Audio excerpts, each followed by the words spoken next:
முதலமைச்சர் போகவில்லை என்றால் உடனே எழுதப்படாத துணை முதலமைச்சர் தம்பி உதயநிதி போய் உடனே தொடங்கி வைப்பார் அவர்கள். ஆக சேகர்பாபுவை தவிர, சேகர்பாபு அவர் இந்த ஆன்மீகத்திற்காகவே பிறந்தவர். அதனால் அவர் திமுகவில் எங்கே இருந்து வந்தார், அதனால் அவர் அந்த ஆன்மீக உணர்வோடு இங்கே பணியாற்றி கொண்டிருக்கிறார் என்பதை தவிர முதலமைச்சர், நான் கேட்கிறேன், இதே போல் ஒரு மாநாடு, சிறுபான்மை இன சகோதரர்களின் நம்பிக்கைக்குரிய மாநாடு தமிழகத்தில் எங்காவது இதே மாதிரி மாநில மாநாடு நடந்தால் அங்கே முதலமைச்சர் சென்று தொடங்கி வைக்காமல் இருப்பாரா?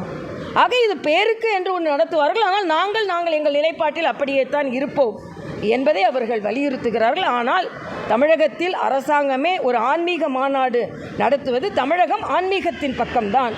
ஆன்மீகத்தை எப்படி காந்தி சொன்னாரோ, ஆன்மீகத்தை விடுத்து அரசியல் கிடையாது, அரசியலை விடுத்து ஆன்மீகம் கிடையாது என்று சொன்னாரோ, அதே போல தமிழகத்தில் இவர்கள் பெரியார் கொள்கையை சார்ந்தவர்கள், பெரியாரின் கொள்கையையும் வழிபற்றக்கூடிய காலம் வெகு விரைவில் வரும்.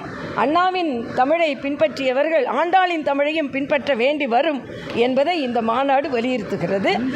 உலகம் முழுவதும் வந்திருக்கும் தமிழ் ஆர்வலர்களுக்கும் முருக பக்தர்கள் என்ற வகையில், உண்மையான எப்பொழுதும் உள்ள முருக பக்தர்கள் என்ற வகையில், ஓட்டுக்காக என்று இல்லாமல் நாட்டுக்காக உள்ள முருக பக்தர்கள் என்ற முறையில் அவர்களுக்கு எனது வாழ்த்துக்களை நான் தெரிவித்துக் கொள்கிறேன்.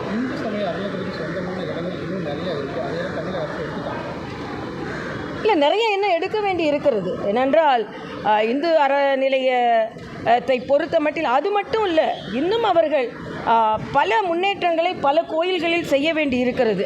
அவர்கள் ஏதோ குடமுழுக்கு நடத்திவிட்டோம், 1000 குடமுழுக்கு நடத்திவிட்டோம், அதனால் எல்லாம் நடைமுறைப்படுத்தப்பட்டு விட்டது என்று இல்லை. இன்னும் பல கோயில்கள் முன்னேற்றப்பட வேண்டி இருக்கிறது, இன்னும் பல கோயில்கள் மேம்படுத்தப்பட வேண்டி இருக்கிறது, இன்னும் பல கோயில்களின் நிலங்கள் கண்டுபிடிக்கப்பட வேண்டி இருக்கிறது. இவையெல்லாம் செய்ய வேண்டும் என்பதும் எனது ஆசை.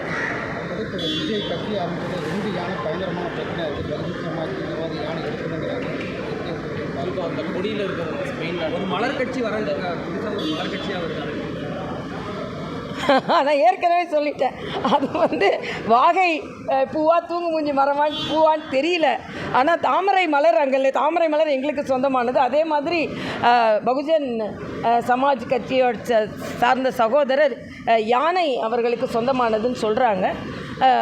அது சட்ட ரீதியாக ஒரு சில கருத்துக்களை சொல்கிறார். தம்பி விஜய் அவரின் கட்சியை சார்ந்தவர்கள் சட்ட ரீதியாக அதில் தவறு இருந்தால் அதை மாற்றிக்கொள்ள வேண்டும் என்பதுதான்.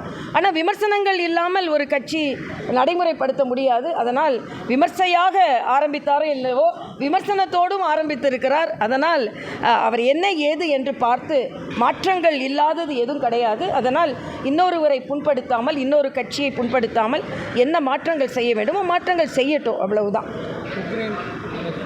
மரியாதைக்குரிய பாரத பிரதமர் உக்ரைனுக்கு போயிருப்பது உலக தலைவர்களுக்கு ஒரு முன்னுதாரணம்.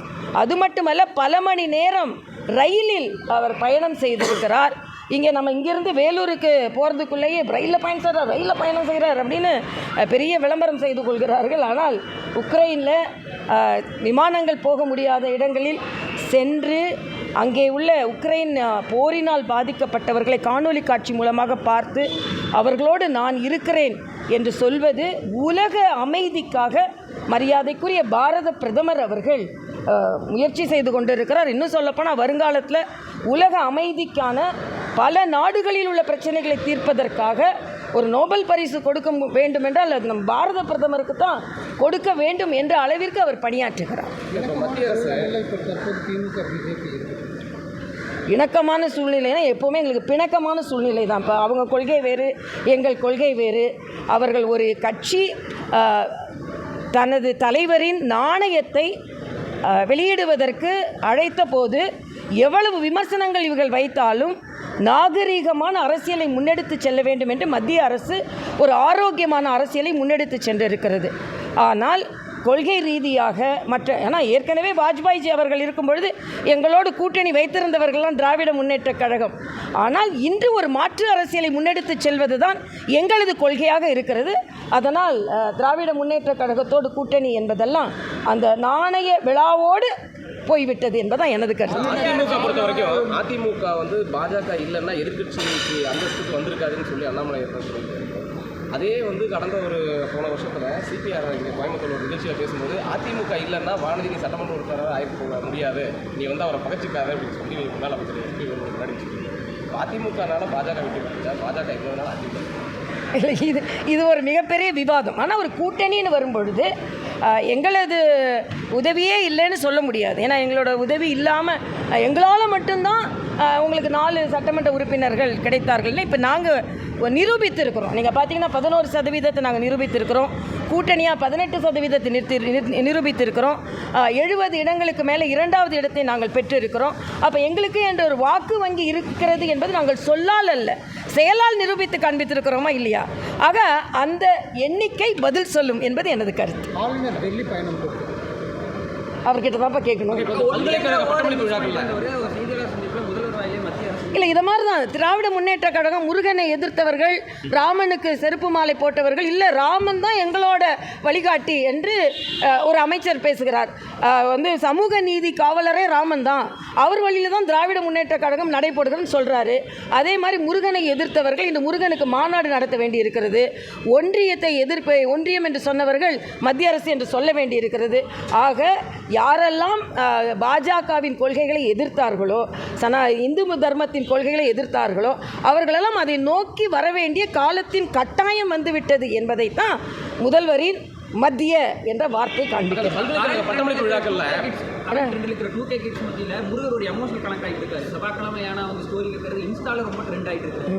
நீங்கள் அதுக்காக இல்லை அதுக்காக தானே இப்போ இவங்க எதுக்கு திடீர்னு முருகனை வந்து தன்னோட ஆளுமைக்குள்ளே கொண்டு வரணும், முருகனை வந்து திடீர்னு முத்தமிழ் கடவுள் முருகனாக ஆகிட்டாரு அப்படின்னு சொல்லும்போது நாங்கள் தான் வேலை எடுத்தோம், நாங்கள் தான் அதில் செயல்படுத்தினோம்.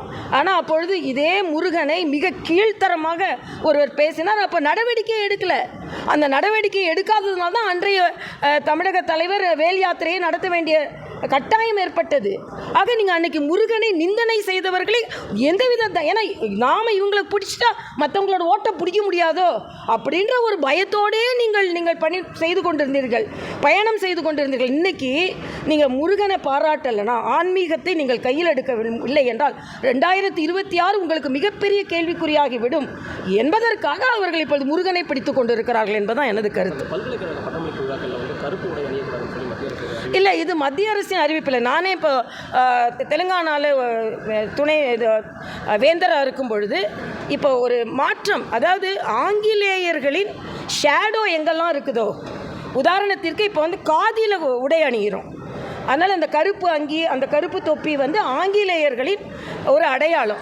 இப்போ என்னென்னா காதியில் கோட்டு போடுறோம், காதியில் அங்கவஸ்திரம் போட்டு குழந்தைங்களுக்கு பட்டமளிப்பு விழா நடத்துகிறோம். இது 4-5 ஆண்டுகளாக தெலுங்கானாவிலே நான் வேந்தராக இருக்கும்போது நடைமுறைப்படுத்தப்பட்டு விட்டது.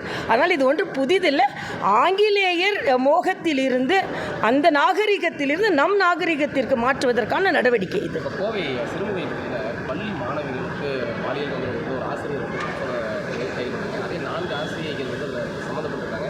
அவங்க மேலே உரிய நடவடிக்கை இல்லை அப்படிங்கிறது பள்ளிக்கல்வித்துறையினுடைய செயல்பாடு இருப்பாங்க. இல்லை, பள்ளிக்கல்வித்துறை ஏதோ ஒரு ப்ராப்ளம் நடந்த பிறகு இன்றைக்கி செயலாற்றி கொண்டிருக்கு. உதாரணத்திற்கு கிருஷ்ணகிரி இன்றைக்கி வந்து போலியாக ஒருத்தர் வந்து ஒரு பள்ளியில் வந்து NCC கேம்ப் போலியாக நடத்த முடியுது.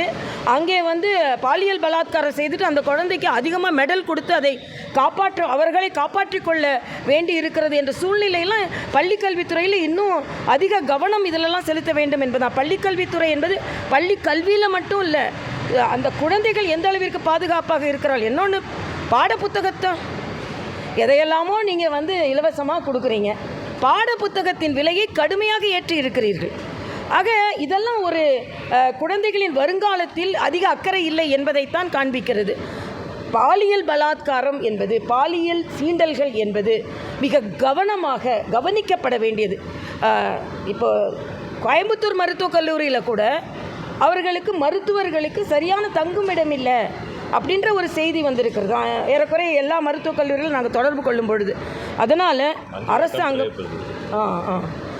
அரசாங்க பள்ளிகளும் சரி, தனியார் பள்ளிகளும் சரி, அரசாங்க மருத்துவமனைகளும் சரி, தனியார் மருத்துவமனைகளும் சரி, அங்கே படிக்கும் குழந்தைகள் பாதுகாப்பாக இருக்க வேண்டும் என்ற உறுதிப்பாட்டை தமிழக அரசு மேற்கொள்ள வேண்டும் என்பது எனது கருத்து. இன்னொன்று, தமிழக அரசு எந்த குற்றம் சாட்டப்பட்டாலும் அதில் சில பேரை காப்பாற்ற வேண்டும் என்ற காரணத்திற்காக அதில் சில பேர் பலியாகி விடுகிறார்கள். திடீர்னு அவங்களுக்கு ஆக்சிடெண்ட் ஆகிடுது, திடீர்னு அவங்க எலி மருந்து சாப்பிட்டு விடுகிறார்கள். முழுமையான விசாரணை வேண்டும். இன்னும் வேங்கை வயலே இன்னும் விசாரிக்க முடியாமல் இருந்து கொண்டிருக்கிறது. இதுதான் எங்கள் சமூக நீதி. ஆக எல்லாவற்றிலும் தமிழக அரசு கவனம் செலுத்த வேண்டும். இதில் முற்றிலுமாக அவர்கள் தோல்வி அடைந்து கொண்டிருக்கிறார்கள் என்பது எனது கருத்து.